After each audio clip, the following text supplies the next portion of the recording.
Hey there, friends. It's Hannah here, and today we're doing part two of how to not take things personally. And I'm just going to dive right in. If you missed last week, check out the link above.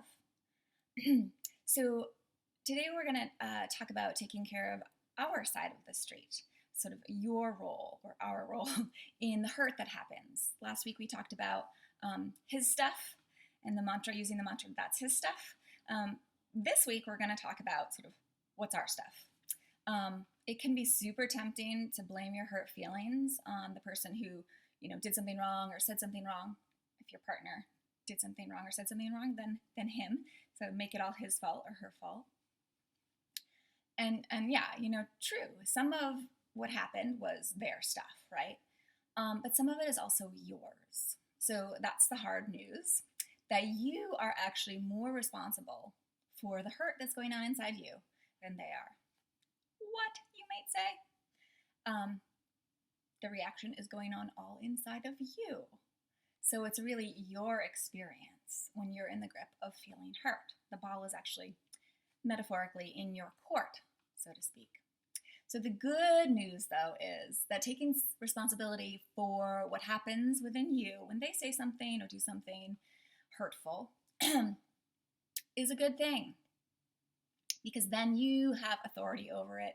You have the power and you get to decide what to do with that ball. If you want to let it keep hurting you, or if you prefer that it doesn't hurt you. So I myself have lots of experience with taking things personally. So I know from personal experience, feeling hurt for days, months, even from one little incident. And I think this might be amplified in me as it is in some of my clients, because I tend to work with people who are highly sensitive people. And we feel things, we feel everything deeply. And we tend to take life and love pretty seriously, for better or for worse. So an example from my own life is that just recently my man and I were having a lovely quiet evening together. It was like 7:30. We had some dinner together and a glass of wine, and we had a little guy with us, and we talked about spending the evening together, but we hadn't actually shook hands on the plan, right? So sort of out of the blue, he asked if I'd be all right with him, with putting our son to bed, which is generally his job, and so he could go out with a friend in a few minutes, right? So I was totally caught off guard, and because I thought he wanted to spend the evening together, but actually he wanted to go out, and I got upset, and I kind of closed down. So I want to give you now the tools that I use to dig out of such hurt, right, when I'm taking things personally. So tips that you can use to actually own your own stuff and kind of clean up your side of the court, your side of the experience. So here's tip number 1. So awareness of your own inner experience is absolutely key. So you do have power over your experience, but it has to start by simply witnessing what's happening inside of you, whatever's arising in response to what was said or done. So what's the cascade of reactions happening inside you? Usually it's emotion and sensation.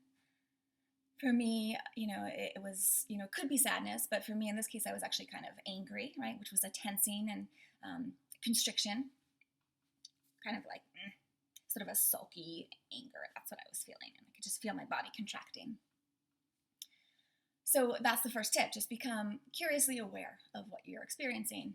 And then tip number 2, I love this one. Use it. Become aware of your thinking. Specifically ask yourself, what am I making this mean?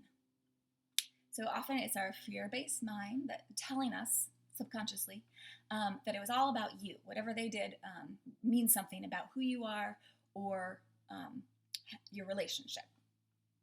So in my case, I asked myself, why am I feeling really hurt? What am I interpreting that to mean? And what I noticed was that I had all these weird fears about me and our relationship. And I was making it mean that he doesn't care about me enough to hang out right now, or he likes his friend more than he likes me, and I'm not enough for him, right? And as I brought those weird fear-based thoughts to the surface of my awareness, out of that dark subconscious place where they actually had a lot of power over me to make me feel bad, as I brought them into the light of my awareness, my more rational mind could chime in and see the truth, right? It doesn't really mean any of that. I could see that those thoughts, that I'm not enough and that he likes his friend more than me, were weird and actually pretty ridiculous and even hilarious, right? Like, I know that that's not true. And so the power of those hurt feelings just dissipates, and I'm back to feeling good again. So that is actually the last tip. Tip number 3 is let your rational mind answer this last question. Does it really mean what I'm interpreting it to mean? So here's a summary real quick of your tips. Number 1, turn your attention back to where you actually have power, which is inside yourself, by becoming aware of what you're experiencing in terms of emotions and sensations. And then 2, ask yourself, what am I interpreting this to mean about me or our relationship? And then 3, ask yourself, does it really rationally mean that? And see what arises. See what you come up with. I'd love to hear how this is landing for you. How is it helping? And if you have any questions, so please post on the link below. You'll have to head over to my blog to actually comment, but I'd love to hear about it. And I look forward to seeing you in the next video, where we'll talk a little bit further about kind of dealing with your side of the experience, so that the hurt doesn't stick around at all, so that you can feel much better. And I'll see you in the next video.